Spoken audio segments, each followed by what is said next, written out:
Sometimes it's hard to tell which events really define our lives and which ones just mark the passage of time. But waking up in the hospital with a feeding tube on board is clearly one of those defining moments. And that's what happened to me a year or so ago and has happened to many of you. I came home from the hospital and went through the first few days or week or so of learning how to engage the bolus feeding protocol, and did really pretty well there in the kitchen or in my house with my nutrition, which suddenly had the name feeding rather than meal. And I finally realized that I had to decide whether I was going to sit around and feel sorry for myself or just embrace this new way of being. And I really didn't have any choice, so I decided to embrace it. The first thing I did, just sketching around, was come up with my little stickman figure, which is supposed to show a happy fellow with a feeding tube.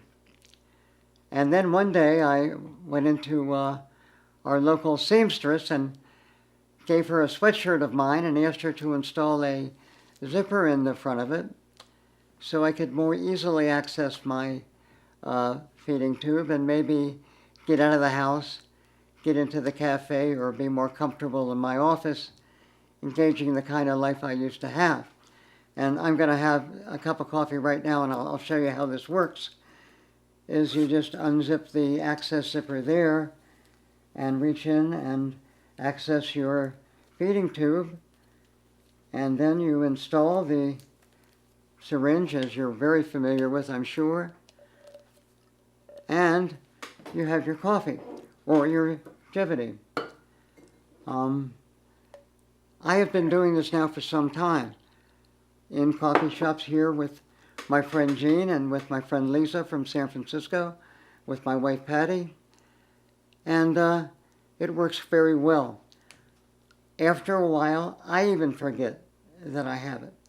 It doesn't call any undue attention to myself.